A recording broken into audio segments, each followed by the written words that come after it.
Assalamualaikum warahmatullahi wabarakatuh.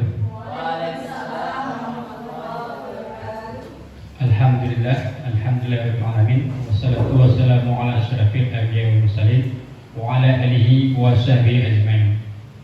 Puji dan syukur marilah sama-sama kita panjatkan kehadirat Allah Subhanahu wa taala yang mana oleh Allah pada siang hari ini masih memberikan kita kesempatan sehat badan sehingga kita dapat duduk sebentar di dalam ruangan yang sangat sederhana ini. Salawat dan salam tak lupa juga mari sama-sama kita sajikan kepada alam Nabi besar Muhammad sallallahu alaihi wasallam. Dan tak lupa juga kata-kata penghormatan saya semua sekali kepada Bapak Kepala Sekolah yang selalu mendukung dan membimbing saya, dan tak lupa juga kepada rekan-rekan sejawat, Ibu Guru, Pak Guru yang berada di SMA Negeri 1 Nisan Antara. Jadi untuk pada hari ini saya minta sejenak waktu pada rekan-rekan sejawat karena saya 2 bulan yang telah berlalu saya sudah menjadi diangkat sebagai guru penggerak ya. Ini masih dalam pelatihan. Jadi saya ini ada sedikit ilmu yang saya dapatkan, mungkin nanti bisa kita bagikan kepada rekan-rekan semua. Ya, siapa tahu nanti ilmu ini bisa kita terapkan di sekolah kita. Kalau saya sendiri yang untuk menerapkan mungkin saya tidak sanggup, tapi dengan berjalannya dengan rekan-rekan saya semua, insya Allah sekolah kita akan lebih maju, lebih mantap, dan anak-anak lebih bermartabat dan mempunyai ilmu yang lebih mantap yang seperti yang dia inginkan. Nah, untuk memberkahi acara pada hari ini kita minta dulu sedikit doa dari rekan kita, mungkin kepada Bapak Saiful kami persilakan dengan segala hormat. Oke, baik. Assalamualaikum warahmatullahi wabarakatuh. Supaya dan agar berkah kegiatan diseminasi teman kita Pak Sudirman, untuk kita semua sebaiknya kita membacakan Al-Fatihah, membaca Al-Fatihah.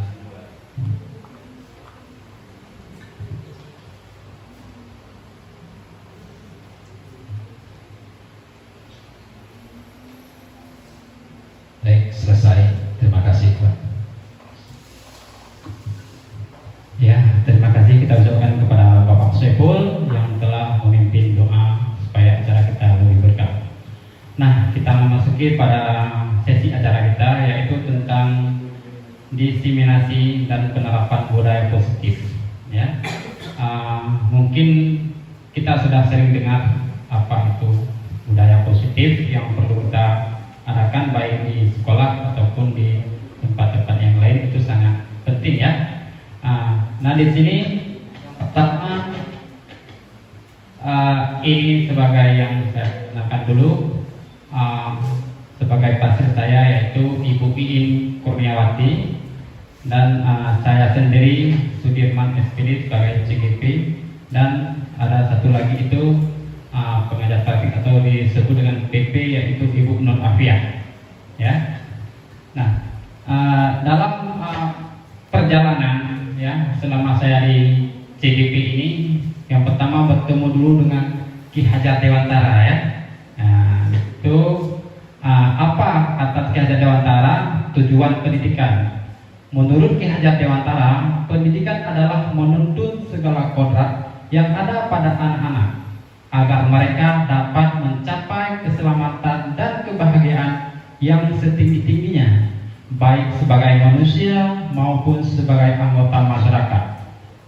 Oleh sebab itu, pendidikan itu hanya dapat menuntun tumbuh atau hidupnya kekuatan kodrat yang ada pada anak agar dapat memperbaiki lakunya, bukan dasarnya ya, hidup dan tumbuhnya kekuatan kodrat. Nah, yang arti kata menuntun itu yang perlu kita pahami dulu ya. Apa itu menuntun? Menuntun karena kita sekarang yang banyak menuntun ya, mungkin salah sedikit. Yang banyak yang telah kita terapkan menuntun, padahal yang sebenarnya adalah itu menuntun. Itu arti menuntun, mengantar anak yang sedang ada. Karena menuntun itu ibarat kita sebagai seorang petani ya. Sebagai seorang petani, kita misalnya seorang petani untuk menanam padi, sedangkan lahannya bagus, padinya sudah ada, tanpa petani, apakah itu akan tumbuh lebih baik? Tentu saja tidak. Karena kenapa? Kita tidak merawat. Jadi tugas kita untuk mendidik anak ini menuntun. Berarti ibarat kita bertani, kita itu memupuk, ya, memberi pupuk, mengolah tanah dengan bagus supaya anak itu menjadi yang lebih bagus. Karena pada dasarnya dia sudah ada, cuma kita untuk memupuknya saja. Itu tugas kita sebagai guru, ya. Nah, itu dari pemikiran Ki Hajar Dewantara. Dan selanjutnya, ini yang kita masuki dengan budaya positif. Di sekolah kita kan sudah pernah kita lakukan tuh budaya positif, sudah ada.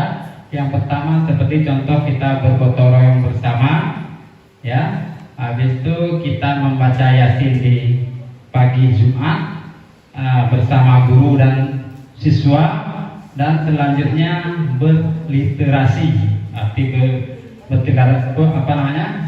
Arti berliterasi itu adalah membaca sebelum kita memasuki dalam pelajaran, ya. Kita pagi-pagi kadang kita beri waktu dulu barang 10 menit kepada anak untuk membaca, karena di sekolah itu kita sudah mengadakan pojok membaca. Jadi makanya itu kita terapkan di sekolah kita nanti. Nah, apa itu budaya positif? Budaya positif sekolah yaitu nilai dan kebiasaan di sekolah yang berpihak pada murid agar mereka dapat berkembang menjadi pribadi yang kritis, penuh hormat, dan bertanggung jawab sesuai dengan profil pelajar Pancasila. Nah, itu sudah terjawab juga. Budaya positif itu yang kita terapkan di sekolah supaya anak-anak itu lebih terpikir kepada hal-hal yang kritis dan penuh dengan rasa hormat dan tanggung jawab pada diri dia sendiri, bukan pada kita, untuk menanamkan ataupun membangkitkan apa yang telah ada di dalam tubuh dia. Ya, kita nggak mungkin kita yang kompak ataupun memaki atau berbagai macam cara. Kalau dari diri dia sendiri tidak tergerak, mungkin saja itu tak akan berhasil. Ya, makanya perlu kita ini cuma untuk mempoles-poles yang sudah ada, ya, mempoles saja. Nah, bukan kita menambahkan. Dan selanjutnya, konsep utama budaya positif di sini ada 7 macam. Itu yang perlu kita pahami bersama dulu, ya. Mungkin saja nanti kita ini di mana posisi kita berada, nanti kita lihat sama-sama, ya. Mungkin saya juga dulu nggak tahu di mana posisi saya sendiri, nggak tahu juga. Yang pertama itu ada perubahan paradigma belajar, ya. Yang kedua, disiplin positif. Dan yang ketiga, kebutuhan dasar manusia. Dan yang keempat, motivasi kebutuhan guru. Yang kelima, restitusi posisi kontrol guru. Dan yang keenam, keyakinan kelas. Dan yang ketujuh, segitiga restitusi. Itu yang saya dapatkan di dalam modul 1.4 yang sekarang berjalan, ya. Nah, di sini bisa kita lihat selanjutnya, yang pertama perubahan paradigma belajar, ya. Perubahan paradigma belajar. Di sini bisa kita bacakan, dalam membangun budaya positif, sekolah dapat menyediakan lingkungan yang positif, aman dan nyaman agar siswa mampu berpikir, bertindak dan menciptakan dengan merdeka, mandiri dan bertanggung jawab. Disiplin sangat berkaitan dengan kontrol guru terhadap siswa. Berarti disiplin ini sangat berkaitan dengan guru. Jadi tanpa kita menyediakan tempat yang bagus seperti yang saya sampaikan tadi, mungkin saja benih yang akan kita tanam itu tak akan tumbuh dengan baik. Makanya perlu kita sebagai guru menyediakan tempat kepada siswa ataupun kepada anak didik kita, itu tempat yang aman, nyaman, dan anak itu merdeka dalam belajar. Arti merdeka dalam belajar bukan mereka bebas tidak belajar, ya. merdeka belajar artinya mereka bisa memilih gimana nyamannya dia belajar. Nah, bukan merdeka belajar bebas belajar. Jadi siswa itu bisa memilih gimana nyamannya dia belajar. Jadi sesuai dengan kebutuhannya dia. Kita tidak bisa memaksa. Kadang-kadang anak sekarang dia lebih terpikir kepada pelajaran matematika. Kita menyuruh dia untuk mengarang di bahasa Indonesia, itu salah. Tapi kita ikuti kemana arah dia pergi, kita cuma mengikuti dia, ya, dengan mengontrol, mengikuti dia. Begitu cara kita sekarang untuk membiasakan anak supaya anak itu cenderung dan mau untuk belajar. Dan yang selanjutnya ini ada sebuah contoh kasus, ya, contoh kasus. Anda dalam teman Anda akan melakukan kegiatan satu buah genggaman, ya, yang di dalam genggaman Anda itu punya sesuatu barang yang sangat berharga. Di situ kita mau lihat di posisi mana nanti anak yang dia pertahankan itu, ya. Kita sama-sama membacakannya. Anda adalah sebagai Ahmad ataupun kita bilang A, ya. Tugasnya Anda adalah menggepal salah satu tangan Anda. Coba Anda bayangkan bahwa Anda menyimpan sesuatu yang sangat berharga di dalam kepal tangan Anda. Anda perlu menjaga benda tersebut sekuat tenaga Anda karena begitu pentingnya kehidupan Anda, ya, karena begitu pentingnya kebutuhan Anda. Tugas seorang B, rekan Anda, adalah mencoba dengan segala cara untuk membuka kepalan tangan Anda.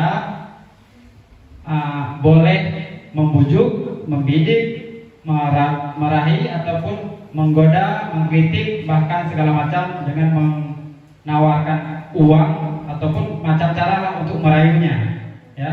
Jadi kalau menurut Anda, bila ada sesuatu yang Anda simpan di dalam genggaman Anda, ada seorang teman yang akan merayu, apakah Anda bersedia untuk membuka atau tetap untuk mempertahankannya? Bagaimana menurut Pak Saiful?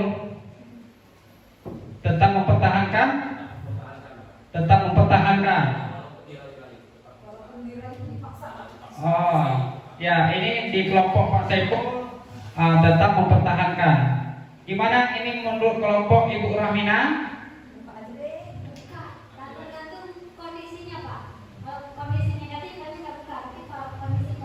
Ya, dirayu dipakai uang, misalnya dikasih mobil Mercedes Benz. Bukan? Enggak jadi. Ya, itu ada dua versi. Yang satu kelompok ini sebelah Pak Saiful, dia tetap mempertahankan dengan genggamannya, dengan barang berharga yang ada di dalam kepalanya. Di sebelah Ibu Ramina agak ragu-ragu. Pertamanya tetap membuka, dan yang kedua tetap mempertahankan. Bagusnya ya kita pertahankan, karena itulah jati diri kita yang ada dalam tubuh kita, yang tak mungkin dilepaskan oleh orang lain. Ya, walaupun kita dihardik, ditawarkan uang, itu namanya penghargaan yang ada di dalam tubuh kita, itu perlu kita pertahankan bagaimanapun cara. Nah, selanjutnya kita memasuki yang kedua, yaitu disiplin positif. Apa makna disiplin positif? Bapak Ibu ada yang tahu dengan disiplin positif itu apa maknanya? Bu Rizdayanti bisa menjawab? Assalamualaikum. Terima kasih kesempatannya. Saya ingin menanggapi apa makna disiplin. Disiplin itu adalah suatu sikap baik, ya, yang perlu kita teladankan sebagai guru agar bisa ditiru oleh siswa-siswi kita di sekolah. Terima kasih. Ya, terima kasih ya, Ibu Rifdayanti. Disiplin positif itu maknanya itu kelakuan yang sangat baik yang perlu dilakukan dan dipertahankan